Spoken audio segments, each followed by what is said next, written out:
Makalipas ang ilang sandali, sumisikat ang araw sa ibabaw ng asyenda, at sa wakas ay nagising si Vlad. Napangiwi at bumantong hininga siya ng malalim, at pagkatapos ay tinawag si Got at humingi sa kanya ng tubig. Agad namang tumugon si Joseph, na nakaupo sa tabi niya, at nagbuhos ng tubig sa baso, at pagkatapos nito ay bumantong hininga ang bida at sinabing sumasakit ang bawat buto niya. Inabot sa kanya ni Joseph ang baso at sinabing kunin niya iyon, at siya naman, nang marinig ang boses niya, ay halos mapatalon sa kinauupuan. Tinawag niya ito nang may pagtataka at sinabi naman niya nang nakangiti na natutuwa siyang bumabalik na ang lakas niya. Umupo si Vlad at nahihiyang ibinaba ang kanyang ulo, humihingi sa kanya ng kapatawaran, at sumagot naman si Joseph na hindi siya kailangang mag-sorry, hayaan siyang mag-relax. May masakit ba sa iyo ng matindi? Kinuha ni Vlad ang baso mula sa mga kamay niya at sumagot na hindi naman ganoon. Nagpasalamat sa kanya si Joseph at sinabing, sa totoo lang, wala siyang ideya na kaya niyang gawin ang ganoong bagay. Salamat sa kanya, na postpone ang duelo. Nagtanong si Vlad kung ano ang ibig niyang sabihin. Sumagot siya na ang ibig sabihin nito ay ipinagpaliban ito, at walang resulta ang laban. Naging mas komplikado ang sitwasyon dahil nagkasalubong ang mga patakaran ng sagradong duelo at ang code ng Master ng Espada. Nang marinig ang tungkol sa code, naalaala ni Vlad na isang boses ang minsang nagsabi sa kanya tungkol dito.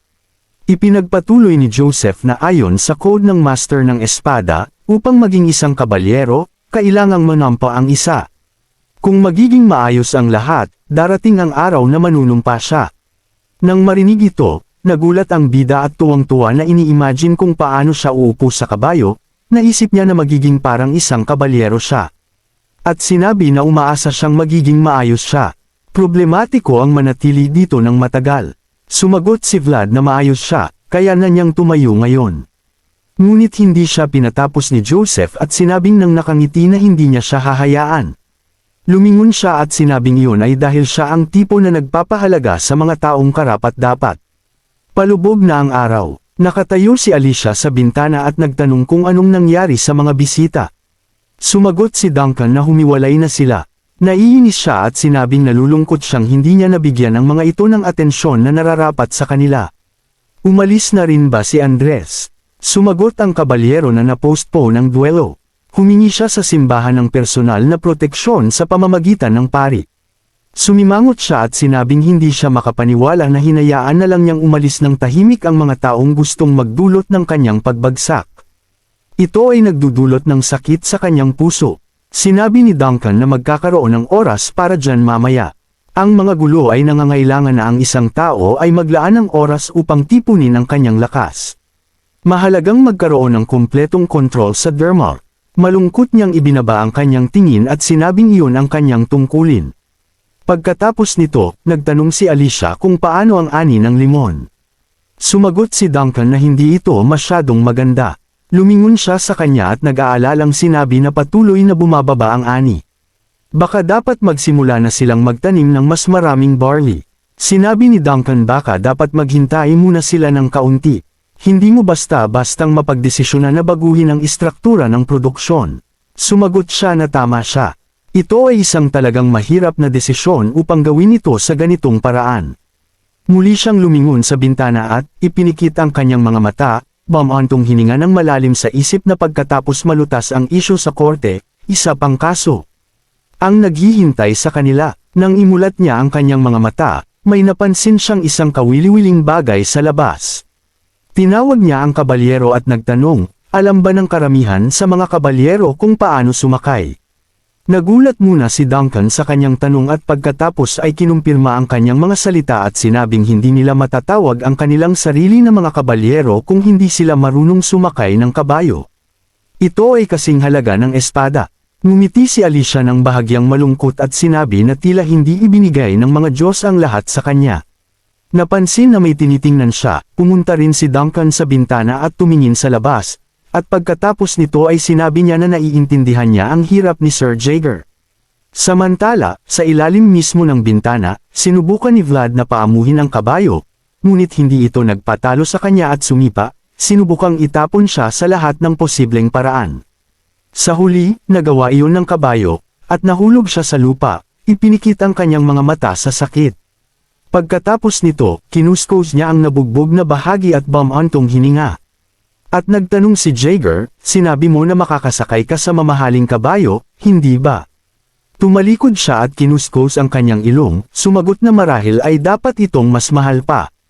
Nang marinig ito, sinuntok siya sa likod ng kanyang ulo at sinabi sa kanya, na mag-isip, at pagkatapos ay magsalita.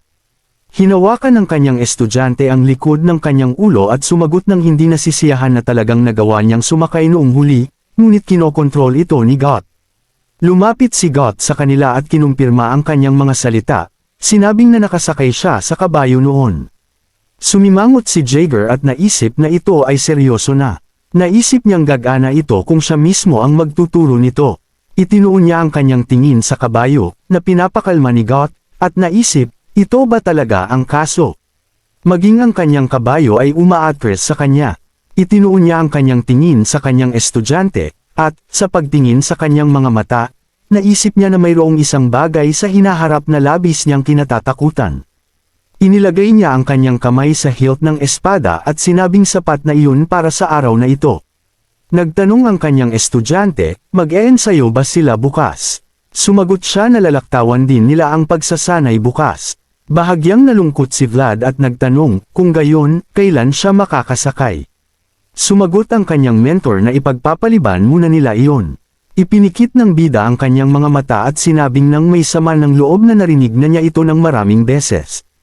Nagtanong si Jaeger, problema ba ito para sa kanya? Kinumpirma niya ang kanyang mga salita at bumantong hininga siya. Sinabi ni Jaeger na walang mabilis na solusyon. Pag-iisipan nila iyon pagbalik nila sa kabisera, ngunit ngayon ay mayroon siyang mga bagay na dapat gawin. Umalis si Jaeger at nagtanong si Got kung bakit lalong kinamumuhian siya ng mga kabayo. Inilagay ni Vlad ang kanyang mga kamay sa kanyang sinturon at nagtanong, paano kung hindi rin siya magtagumpay sa mga mamahaling kabayo? Iminungkahi ng kanyang kaibigan na baka pwede siyang sumubok sumakay ng baka. Siguradong mas bobo sila kaysa sa mga kabayo. Nagtanong ang bida ng hindi nasisiyahan, banibiro ba niya ako? Mag-isip at pagkatapos ay magsalita. Tumugon si Got sa pamamagitan ng pagsasabi sa kanya na tingnan ang kanyang sarili. Bumantong hininga siya at tinapik ang kabayo ng may ngiti, sinasabi kay Vlad na panatilihin ang pagsakay sa karwahe. Sigurado siyang magugustuhan ito ni Sir Jaeger.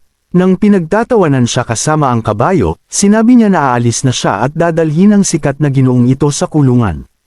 Hindi pinapansin ito, nagmura si Vlad at nagtaka kung ano ang problema. Iminungkahi ng boses na baka ang problema ay masyado siyang gumagalaw ng mabilis.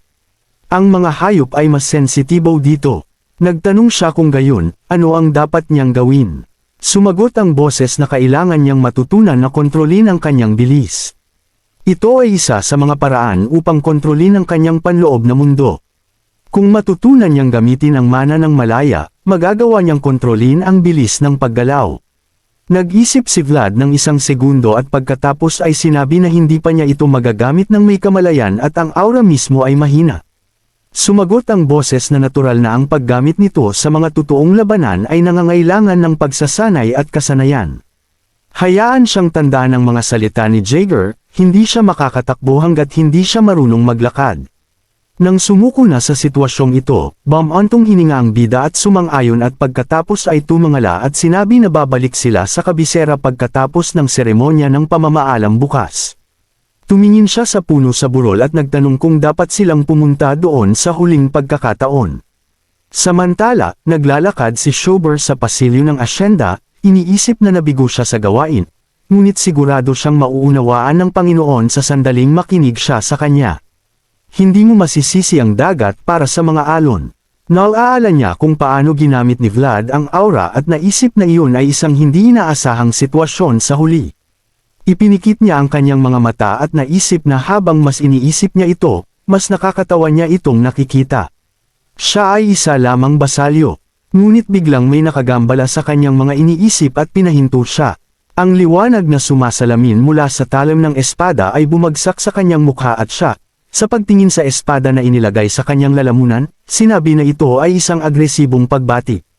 Tahimik si Jaeger, na may hawak na espada. Tiningnan siya ng kabalyero at sinabing hindi na kailangang mapunta sa ganoong kalayo. Sumimangot si Jaeger at sumagot na sa nakikita niya, naisip niya na sulit ito. Nagtanong si Shober kung matagal na ba siyang naghihintay sa kanya. Wala siyang magawa o ano. Sumagot si Jaeger na mayroon siyang araw ng pahinga ngayon. Nagtanong ang kabalyero, hindi ba ito isang pag-aaksaya ng araw ng pahinga? Nagsimulang magalit si Jaeger at sinabi na kailangan niyang magtrabaho ng sobra sa katapusan ng linggo. Sinabi ni Shober na naiintindihan niyang hindi siya masaya, ngunit wala siyang pagpipilian. Sumagot ang kabalyero na ito ay isang ganoong pagka-coincidence, wala rin siyang masyadong pagpipilian. Hinawakan ni Shober ang talam ng espada at sinabing, sayang naman. Tinakpan niya ang kaliwang mata, inaktibo ang kanyang aura at sinabing pareho lang naman sila ng trabaho, kaya dapat ay maintindihan man lang siya nito. Gumamit din ng aura si Jaeger bilang tugon at tinanong ng kabalyero, pwede ba? Kung uutusan siya ng kanyang amo na tumahol, tatahol siya. May katahimikan sa pagitan nila, ngunit walang sino man ang kumilos. Tumayo lang sila at naghintay habang nakatitig sa isa't isa. Sa isang punto, ngumiti si Shober at pinawi ang kanyang aura, itinaas ang kanyang mga kamay at sinabing sapat na iyon bilang babala. Sinabi ni Jaeger na tinatawag sila ng iba na mga swordsman, ngunit sa totoo lang, hindi naman talaga lahat. Isa siyang aso na kumakagat lang kapag sinabi ng kanyang amo. Sinabi ni Shober kung tapos na siyang tumahol, hayaan siyang mag-enjoy sa kanyang day off. Ang kaunting pagdanak ng dugo ay nangangahulugang deklarasyon ng digmaan sa pamilya Shijad. Hindi pa man siya tapos magsalita, sinuntok na siya ni Jaeger sa mukha ng buong lakas, dahilan upang mawalan siya ng balanse at matamba pa atros, hanggang sa bumagsak siya sa pader at tuluyang bumagsak. Mahigpit na hinawakan ni Jaeger ang kanyang espada at nagngingit-ngit, sinabing mabuting tao ang kanyang amo, kaya pwede naman siyang kagatin ng kaunti. Pinunasan ng kabalyero ang kanyang bibig gamit ang kanyang palad at nagtanong, ibig bang sabihin ay swerte siya? Sapat na ba ito? Sinuntok siya ni Jaeger sa tiyan at sinabing hindi pa iyon sapat. Mula sa suntok na ito, nagsimulang huminga ng malalim si Shober at ilang patak ng laway ang lumipad mula sa kanyang bibig, pagkatapos ay lumuhad siya at sinubukang makahinga, nagsisimula ng umubo. Sinabi ni Jaeger na dahil galing sila sa iisang industriya, sigurado siyang dapat ay maintindihan siya nito. Tumingin sa kanya si Shober at sinabing may ngiti, dapat ay sapat na iyon. Sumagot si Jaeger na, sana ay magkita pa ulit sila. Dahil minsan lang ay hindi sapat para pagbayaran niya ang pangungutya sa kanyang amo. Tumayo ang kabalyero at sumagot na, naniniwala siyang sa lalong madaling panahon ay magkikita pa sila. Gumuho ang imperyo, ngayon ay nagsasama-sama ang mga tao hindi ayon sa kanilang sariling kagustuhan. Habang nasasaktan mula sa suntok, nilampasan niya si Jaeger at sa huli ay kinawayan ang kamay at sinabing magkikita sila muli sa lalong madaling panahon. Pinanood siya ni Jaeger habang umaalis at kinabahan, iniisip na malapit na ang panahong iyon. Inisip niya ang digmaan na may pag-iisip na darating ang panahon kung kailan pinakakailangan ang espada. Samantala, si Vlad ay nakatayo sa harap ng puno at sinabing, para niya itong dating kaibigan. Sumang-ayon ang boses at sinabing, sa totoo lang, hindi siya makapaniwala na kinilala siya ng ahas, siya mismo ay nagulat dito. Lumuhad si Vlad at inilagay ang kanyang espada sa lupa, sinabing mabilis silang titingin at aalis bago sila matagpuan ni Lady Alicia, hindi sila dapat naroon. Pagkatapos noon, nagliwanag ang kanyang kanang mata at ang boses ay napunta sa kanyang katawan. Nang tumungala ang bida sa puno, agad niyang nakita ang ulo ng isang ahas sa harap niya, na napakalapit sa kanya, at napapikit siya sa gulat. Nagbigay pa rin sa kanya ng takot ang ahas at kinakabahan siyang nagtanong, ito ba ang kanyang kaibigan? Sumagot ang boses, sana nga. Umikot ang ahas sa paligid niya at nagsimulang gumapang, at si Vlad, sinusundan ang kanyang mga aksyon, ay nagtanong, ibig bang sabihin nito ay masaya siyang makita siya? Sumagot ang boses na, posible. Tumigil ang ahas, itinaas ang ulo at tumingin sa kanya, at pagkatapos ay ipinikit ang mga mata at ngumiti, nagsisimulang masayang iwinagayway ang kanyang buntot.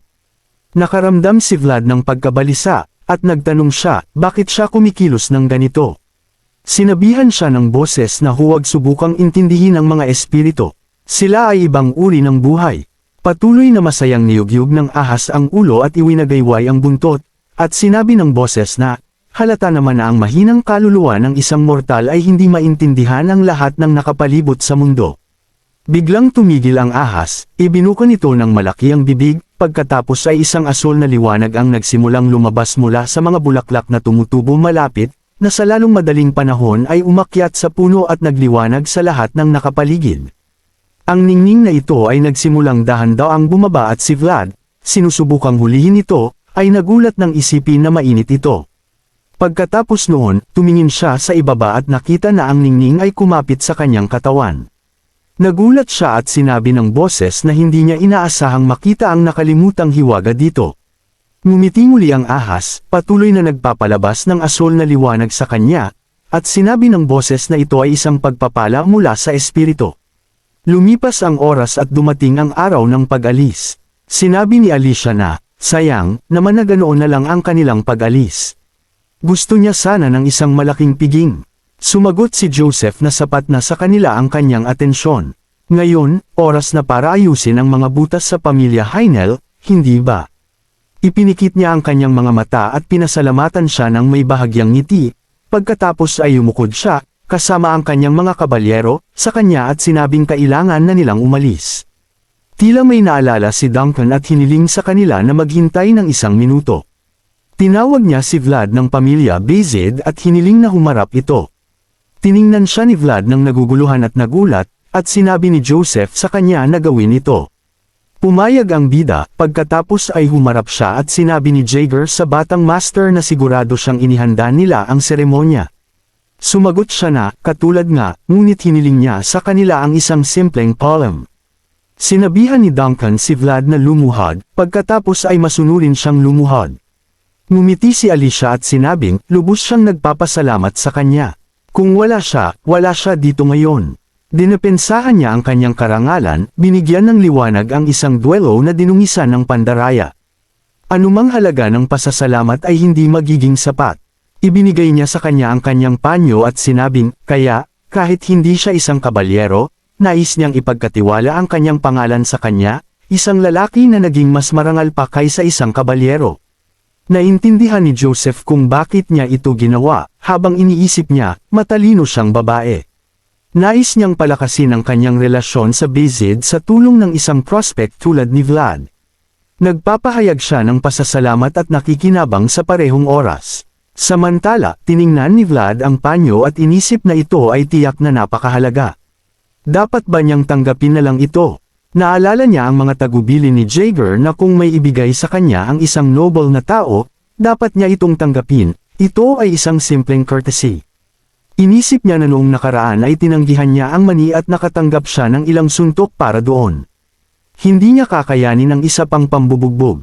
Sa mga pag-iisip na ito, kinuha niya ang panyo mula sa kanyang mga kamay at pinasalamatan si Alicia, pagkatapos ay narinig ang mga pagbubuntong hininga ng pagkagulat mula sa lahat ng panig. Tinakpan ng kanyang mentor ang kanyang mukha gamit ang kanyang palad sa kahihiyan at nagngingit-ngit, at ngumiti ng kinakabahan si Joseph at sinabing, hindi niya ito naisip. Lumaki siya sa mga eskinita, kaya wala siyang alam tungkol sa buhay ng mga maharlika. Kinabahan si Duncan at sinabi kay Vlad na hindi ito ang dapat na gawin. Tumingin siya sa kanya nang nagtatanong at hindi maintindihan, ano ba ang dapat? Ang isang babae ay maaaring magbigay ng panyo bilang tanda ng kanyang respeto sa dalawang paraan. Isabit ito sa puluhan ng espada o ipasa ito mula sa kamay sa kamay. Ang una ay tanda ng respeto, at ang pangalawa ay tanda ng pag-ibig. Dahil sa kamangmangan, tinanggap ng bida ang panyo mula sa kanyang mga kamay at, tinitingnan ng kanyang mukha, na sa ilang kadahilanan ay namula sa kahihiyan, hindi niya alam kung ano ang susunod na gagawin. Lahat ng naruroon ay tumingin sa kanila nang nagulat at nagsimulang mag-antay ng susunod na mga aksyon. At si Vlad, hindi naiintindihan kung ano ang problema, lumingon at nakita ang isang halo ng iba't ibang emosyon sa mga mukha ng iba, hindi sigurado siyang sinabi na, tiyak na makakahanap siya ng gamit para sa panyong ito. Pagkatapos ng isang di malilimutang poem, naglakbay sila. Sinabi ni Joseph na matagal na siyang hindi nakakaranas nito, bagaman siya mismo ang may kasalanan. Ngumiti siya at sinabing, iniisip niyang ang mga naglalakbay na minstrel ay hindi na kailangang mag-alala tungkol sa pera sa loob ng mahabang panahon. Kinakabahang damaykit si Vlad sa upuan ng karwahe at ibinaba ang ulo, nagsisising humihingi ng kanyang kapatawaran. Ang kanyang mentor, na nakasakay sa malapit, ay sumigaw na mula sa araw na ito, kung may ibibigay sa kanya ang isang aristokrata, tingnan siya nito. Naintindihan ba niya ang lahat? Sumagot si Vlad na, tatandaan niya iyon. Inayos ni Joseph ang kanyang kapa at sinabing, sa anumang kaso, binabati niya siya. Siya ngayon ay isang tao na iginagalang ng isang mataas na ranggo na aristokrata, si Lady Alicia. Kaya siya ay napromote sa ranggo ng honorary knight.